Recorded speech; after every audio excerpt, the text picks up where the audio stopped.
Y'all, this week I heard something very important and I want to share with all of y'all because it's so powerful, it's so impactful, and it has really changed my life. So, here it goes. Angela Bassett did the thing. Viola Davis, my woman, king. Bootleg Opinions. Hey everyone, welcome back to Bootleg Opinions, the show where I review the looks from the official show. Now in this episode, we will be reviewing the 3 categories from the ball. Keep watching to find out who I think the top 2 should have been. Now, I love the ball. Whenever it comes up, I look forward to it because it brings back what drag is about. Creating magic from unconventional materials. We get to see how the queens think and compare the looks that they brought from home with the help of stylists, designers, and friends to their actual design skills, which is basically how they make their clothes in the workroom when they actually don't have a designer, a stylist, or a vision artist. In real life, do you really need to know how to sew? No, but this is Drag Race, and we want to see what you can do when you're by yourself. In case you're wondering why I don't have a guest tonight, guess what, y'all? It's the ball. We have 27 looks.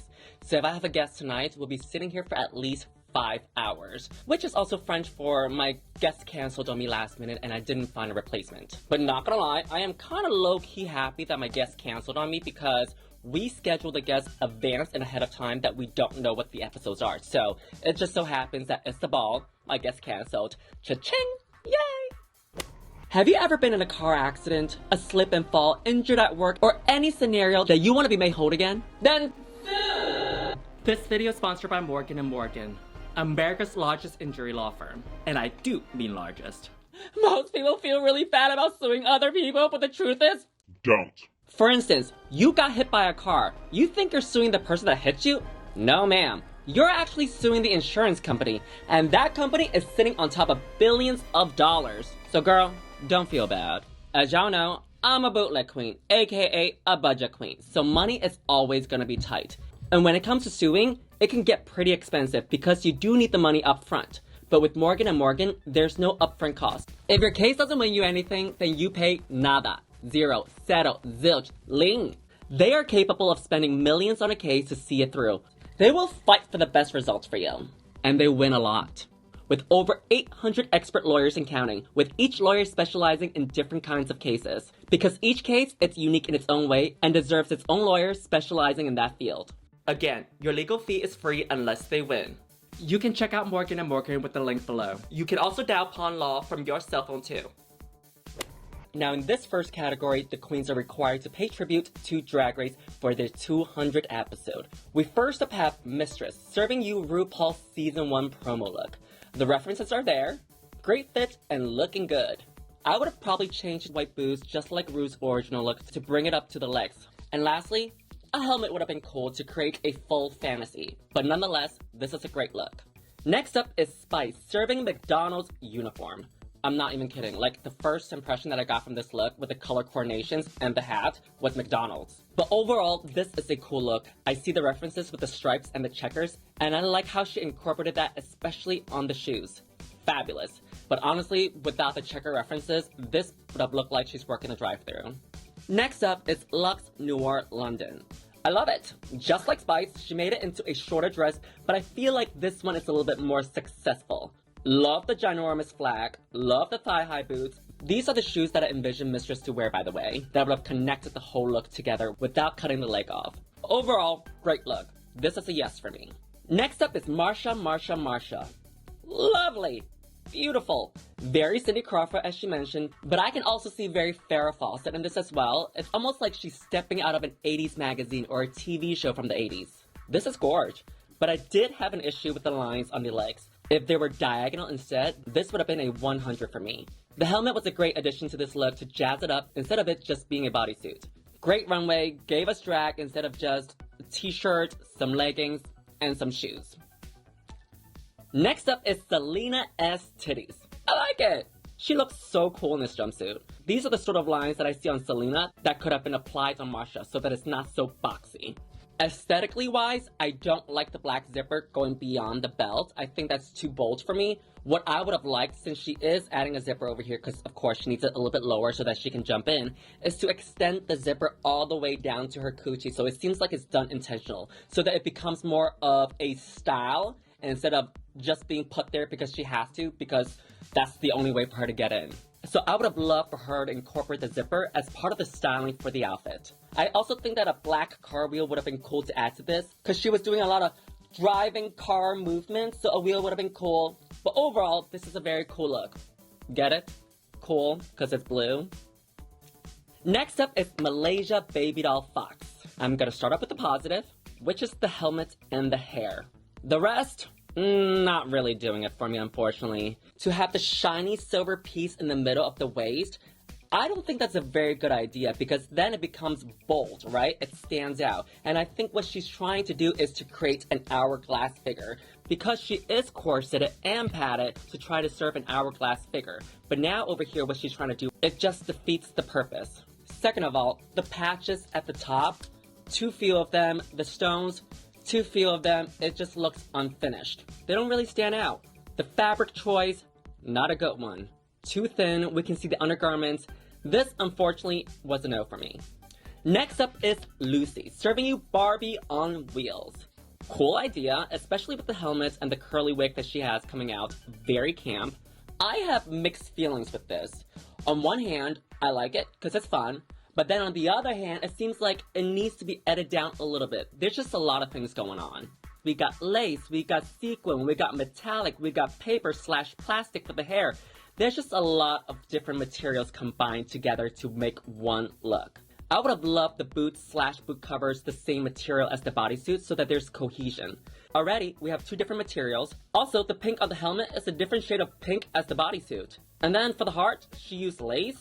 Lastly, I would switch the colors of the bodysuit to give it more of an impact. So yeah, let me know what your thoughts are. I think that with Loosey's look, I think the intentions are there, but the execution is not really there. Next up is Sasha Colby. Wow, so gorgeous! Serving us 80s supermodels. I like the top, and I think the dress looks connected because of the existing stripe to bring the look together. We see it at the top as well as the bottom. The dress? It's fabulous. It's at the right length, it has the right pattern, because there are a few dresses coming up that tries to do what is done here, but it didn't really work out for them, and I'll get to that shortly. What I also really love is that the mermaid dress is seamless. A lot of times, I would see the mermaid dress gets made to a tube dress to around the knees area, and for some reason, they always add the skirt last, creating two different pieces and then connecting together. So there's a seam in between, okay? And that's a no-no for me. So great job, Sasha. It's so seamless, and this is gorge. Next up is Anetra serving you, if it ain't green, I ain't interested, okay? Not gonna lie, I thought it was yellow at first, but they said it was green, so okay. Great job with the boots to connect the look together. No cutting of the legs whatsoever. Great with the lines to carve out the body. Very cool with the patches of all the countries that make up Miss Anetra. Helmet, cool. She camped it up. The stripe of the highlight on the hair to match the outfit, great as well. Lastly, I want to give her huge props for having undergarments that match the outfit, because she is using sheer material for the bodysuit, and a lot of the times I would see queens wear sheer material and then the undergarment is like white, nude, black, and then we see all the undergarments, but over here Anetra used the same color for the undergarments to match the whole look together. This is a great look. And hearing Anetra's story was really sad. It really broke my heart. No child should ever go through what she gone through. And it also opens up a discussion that there's still a lot of work for us to do as a community, as a society, and as a world for accepting LGBTQIA+ people. But anywho, second category is my favorite ball, where these queens pick their favorite ball from past seasons. We first up have Mistress Isabelle Brooks. I love this look. When I first saw this look, all I got was Latrice Royale's all-star look, and that's not a bad thing. It's actually a very good thing because I love Latrice's look as well. The proportionalizing in the beach balls on her tatas to the balls that sort of look like a ponytail in the back, great job. She cut out the colors and patterns that will give her a great silhouette. Because if you look at the way that she cut out the colors, they still create an hourglass figure, okay? Though I do wish that she added some boot covers or boots to connect the whole look together. I know I'm pushing it, but I'm a pusher. I push people. I'm Mama You. I push people. But great job, Mistress Isabelle Brooks. This is a fantastic look. Next up is Marcia. The bag balls. She chose this because it's fabric and she used canvas material. Everything is fine except for the dress in the back. It was too high. I say this almost every time, the front being longer than the back. So this, hold on, front. Yeah. So this is the back, front. So, take notes, y'all, okay?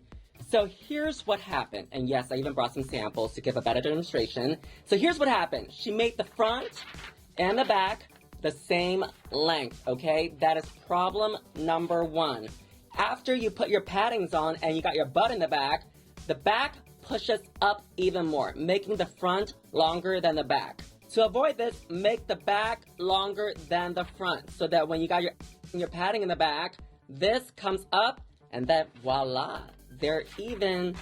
Ta-da! Let's avoid this for future seasons, can we? Because I feel like I'm giving the same explanation every season. Either they're not learning or they're just not watching Bootleg opinions. But yeah, that's my one note. But on another look at it, I wish she added more colors to this. It's a little bit washed out and it kind of looks like plain yogurt. Next up is Malaysia Babydoll Foxx serving you the hairball. Black and white color combo, super classic. I enjoy the braidings of the hair at the top and the braiding to create almost like a fringe effect at the bottom. But I do wish that she transitioned the top to the bottom a little bit more smoother because it was really bold, like really bold from the corset to the white at the bottom. What I would have done is to create stripes of the black and the white together to make it seem like it's more blended instead of just this white in the center and the black on the sides. That was too bold for me. The transition over here needs to be better. The cover-up was cool. I do kind of wish that she didn't take it off because after she took it off, it didn't look like a complete look anymore. Without it, it just kind of looked like a corset with hair. But overall, I give this look a pass. Next up is Spice. Fluffy Pom-Pom. I think this look is okay. What's lacking here is just integrating the balls into the outfits a little bit more because I feel like this is just a dress and she accessorized it by gluing pom-poms onto the dress. I want a little bit more creativity. Next up is Salina EsTitties, the money ball. Unfortunately, this is a no for me. Let's start with the hair, okay? The wig, it just seems like she plopped a wig on, pushed it to the side, stuck some pins on, and called it a day. And then the top over here, it just seems like cash glued onto her dress that's made of neon fishnet, neon color to match the brass color at the bottom. That's a huge no for me. The bottom of the dress, it's okay. I like the fabric because it's fishnet and shiny, and she's dangling them. I honestly wish that she would have just made the whole dress the same material as the bottom. Shiny, fishnet, with the cash hanging. Of course, I wish it was more fuller, but then it would have been more clean, more polished, like very 19s, 20. That would have been a great look for her, whereas I'm looking at it now, there's just too much things going on, okay? But I do like the shout out to my childhood, the EBT, you know. And if you don't know what EBT is, lucky you. But unfortunately, yeah, Salina EsTitties, this is a no for me. Next up is Loosey LaDuca, serving you the bag ball. And here we go again, just like Marcia's look, the front is longer than the back of the dress. And if you missed that, let's go back to see how we can adjust and improve the look. I like the flower crown that she's created, very colorful and cute, but the whole look itself, I feel like the idea was there. I just want to see more creativity. The dress itself, you know, it's just a dress. I would have loved for her to do something that Mistress did, which is to make the bags part of the garment. Even like Marcia's, even though I feel like it's a little bit plain, but I still feel like that was still a little bit more use of the unconventional material than this. It's a garment, and she accessorized the outfit with the bags, which is supposed to be the main category of this runway. Unfortunately, this is a little bit underwhelming for me. Is this a bad look? No. Is she ugly in this look? No. It's just underwhelming based on the type of drag that she can deliver. She missed the category with this look. The bags were in the standout in this look. Next up is Luxx Noir London, the hairball. Love it! Fashion, art, sickening, snatched! First of all, she's referencing the hairball and her hair is sickening to give it a full fantasy hair runway. The neck collar, the bra were all created with braided hair. Though I know it's just a corset with braids to create some lines on the top, but it's so effective because the way she did it, she has the hair underneath to create an illusion of almost like a dress on her. And the black vinyl gloves to add on top of this look, very sickening. I love this look. And yes, no nails. Ew. Next up is Sasha Colby serving you the back ball. Now, when I first saw this, I was getting one of Kylie's look from All Stars, which she did mention that she borrowed from her roommate, Sasha Colby, and they were roommates at the time, I believe, and I think that that's maybe where the inspiration came from. I thought Sasha did a very fun take on this, and the way that she played with the words, very cool. But I only like it from the waist up. The waist down, a little bit suspicious. The top, the blunt is cool, the hair is cool, the leaves are cool, but the bottom of the dress? I think the look would have worked better if she added the leaves on top of the backs instead. It would have seemed like she's wearing a tutu/petticoat underneath the dress. What are your thoughts? Let me know what y'all think in the comments below. Next up is Anetra, the sugar ball. Oh hell no with this look. This just seems like a nude bodysuit that's for dancing/performing, and then she added some yellow over here, some blue over here, some cellophane wrapping paper, and she got matching yellow shoes. This just looks like a bunch of stuff pieced together, so unfortunately, this is a no. No explanation needed. How can I save this outfit? In no way I can.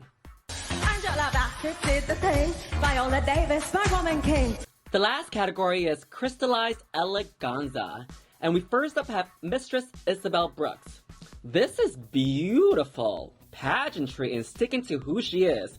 Very classic pageant silhouettes and pattern, especially with the strap over here, with the fringes hanging down on the bicep.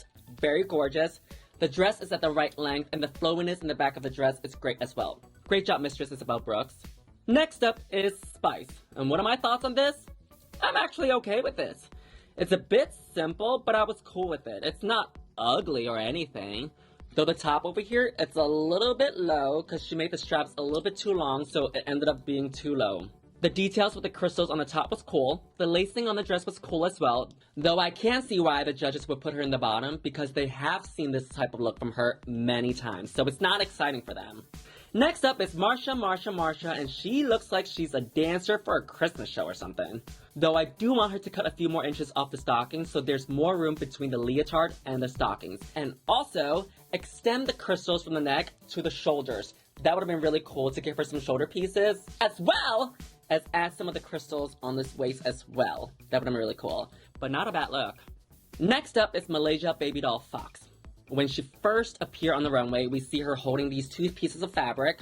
At first, I'm like, girl, they need to be longer. Then she dropped them, and I was like, I can see why they were that length. But the dress itself needs to be longer. It's very obvious that it was made a little bit too short on her. The top of the collar, it's very suspicious. It's pretty obvious she added all those embellishments to distract us from the fact that the collar is a little bit effed up. I feel like this look is very similar to her metallic look, and I think that I do enjoy this look a lot better. But still, this look is a no for me. There's just more cons than pros with this. Next up is Salina EsTitties. I feel like this one had potential if she just made it longer at the bottom. Add a few more lines around the bust to complete the whole look. Put on some gloves and maybe even a huge bow in the back. That would have been great. Compared to her second look, mama, that was garbage. This is so much better. Next up is Loosey LaDuca serving you runner-up in a competition. Something that Aquaria can relate to, because you know, I won season 10. This is a fun concept. She looks great, but what killed it for me is the line with the crystals on the knees. It reminds me again of queens making a tube dress and then adding the skirt part later to make it a mermaid dress. It should be seamless. Nothing over here, okay? I know making the pattern is a lot harder, but I promise you, it's gonna be much more pleasing to the eyes when it's seamless. But yeah, also the dress was too short. It started off at the right length, but as she keeps walking, it just keeps going higher and higher. I have mixed feelings for this, but I still give this one a pass though. Next up is Luxx Noir London, serving us Ice Fairy. My god, this is gorgeous. Stunning. Art again! This looks like something you bring from home. Although it's just a swimsuit, but the way it's done, it's so effective. She gave the bottom of the outfit a shape, a structure so it stands up. She applied the ice-looking materials on the dress, the top, the arms, and bits and pieces of it sticking out on the swimsuit to make it seem like she's really the ice fairy. She even brought the ice to the top of her head as well to give us a full look. And you know how I am about girls that give us a full look from the shoes to the outfit as well as the hair. So, very good job, Luxx. Next up is Sasha Colby serving us Golden Coral Goddess. She is looking gorge in this. Though I do wish she would bring some of those crystals down a little bit more to her dress though, so that there's more of a connection between the top and the bottom. Now, in a perfect world, okay, there'll be a stick in the back of the workroom and she can just wrap crystals around it and she can make a staff out of it and to seem like she's the coral goddess. But this is not a perfect world, but I think that for what it is, it's okay. I don't love it as much as the judges do, but I give this look a pass. Last up is Anetra. Now, this is a redemption look from the second look. And this hair with this look is sickening, because we're so used to seeing queens with a dress like this, with an updo or a teased out wig, so something short like this is very unexpected and very cool. This hair still works because it doesn't interfere with the details on the shoulders to the arms, and you know how I am with that wear wigs that touch the shoulder pieces. It's a no-no. I enjoy the fabric color to go with the hair color too. Great choice in this. The dress is vacuumed to her body and the bottom of the mermaid dress is full. I love it. And she also did a trick at the bottom of the dress to make it more voluminous, a little bit more full, to give it that va-va-boom. But I'm not going to reveal the secret, just in case I decide to go back onto All-Stars and I decide to pull the same trick too. I can't give it all away, right? Now back to the dress. Although there is a seam on the knees from the dress to the mermaid part of the dress, but it works fine over here because the sequin is so busy that it blended to the bottom. So the seam ends up being not so bold, unless you look up closely. Whereas with the other ones that we've seen tonight, they were too jarring. With Anetra over here, she also made the bottom more voluminous. A lot of fabric that the seam gets lost, which is a plus. The crystal details on the arms and the back was seriously the icing on the cake. But yeah, a gorgeous look like this does not deserve a resting face. Fantastic job, Anetra. Now that we've gone through 27 looks together, we did it! Let me know in the comments below which ones stand out to you. But based on the 3 runways that each queen has to do, my top 2 would have been Luxx and Mistress. But I'm gonna give it to Luxx because it's more artsy and it spoke to me more. But anyway, thank you all so much for the love and sticking around. I'll see y'all next week. Bye y'all! Stay bootleg! Hey squirrel friends, when one video ends, just click on another one. It's called cringe viewing. Go ahead, I support you.